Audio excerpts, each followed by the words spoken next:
Mr. Ezugo said in his broadcast that he is going to write to Senator Ifeanyi Ubah and they shall address the atrocities brought upon the land by the traditionalists with bitter soul.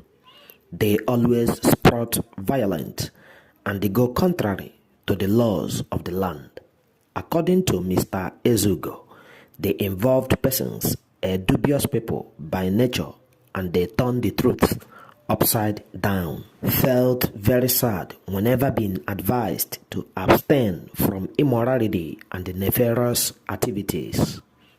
The moment Mrs. Ogechi Njaka joined the broadcast, she did not hesitate to contribute that the names of the many of the bad guys who have been causing a mayhem in our society will be listed as most wanted in the order of Udele, who is in the prison custody in Abuja today. As we know, Ijele, who goes by the nickname Udele, which means a vulture in English, has been apprehended and is sent to the Abuja Kirikiri. As I speak now, the firework is up and the rain is falling as concerned citizens are volunteering to begin to look for the addresses of the people causing mayhem in Nigeria. Mr. Matthias Ezako Ejiofor's case is gradually coming back to the table following his comment that whenever he is not seen around, his followers should begin to burn churches all over Nigeria. Now, everyone is feeling a possible second rearrest of Mr. Matthias Ezako because of his comment to come over to the court and explain what his threats to the churches shall germinate to his followers. Should Matthias Ezako Ejiofor be served a letter to appear before the court, major reason is for him to prove with evidence who is after his life that made him to become a threat to the church and the people of Nigeria. And the now suggestion of mobilizing youths to march down to the government house as one part of the journey, followed by issuing or serving letters to this set of humans seen as constituting a nuisance in the public, and if dishonored the invitation letter to come over to the court and defend their claims, including character defamation of many good citizens, will be declared most wanted in the state. The remainder numbers of them who haven't experienced a life in prison have to be grateful to God that no hand has caught them yet. They have to look at the Ijele'S situation today.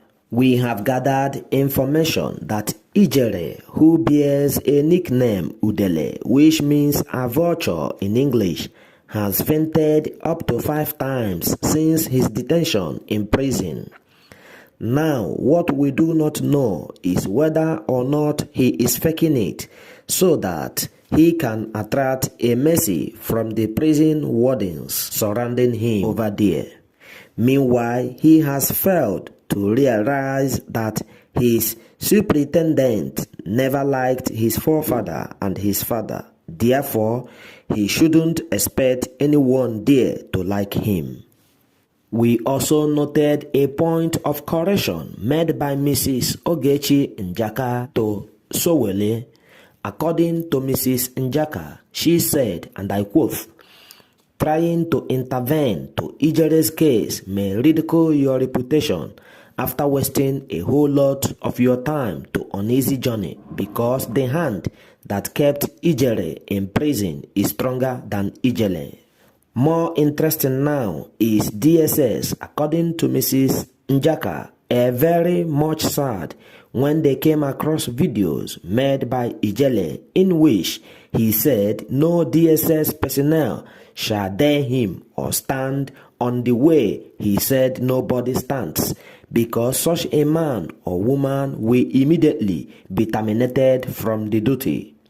The DSS was so sad upon verifying all the threatening videos involving them. We also gathered information that one anonymous pastor donated 16 million naira to stop the release of Udele. There were many more petitions insisting that Udele shall remain in the prison custody. He indeed offended many people, especially substantial and prominent personalities in the society, by the way of abusing, cursing, and the character defamation. Since his detention in prison, no one among his friends and the followers who have been pushing him and telling him to ride on, Papa, ride on, Daddy, have been sending food and water to him.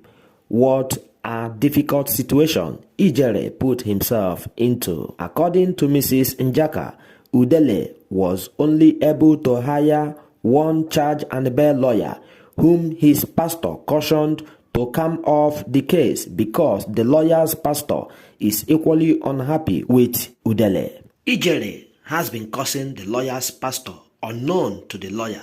It was a shocking news upon his knowledge as soon as his pastor told him everything about Udele. So that was how Udele lost the only lawyer who could be a little mouthpiece for him. People must know that Waterloo is real, so let everyone learn to be careful with the use of words, because many a time they can lead someone into a problem bigger than him or her. If this is your first time coming across Kibri's Got Talent, or you have been watching the news here but haven't subscribed to the channel, please go to the bottom right corner of this video and click the subscribe button. Also turn on the bell icon so that notification comes to you immediately a video is uploaded here. By this way, you can never miss out on important news and information henceforth.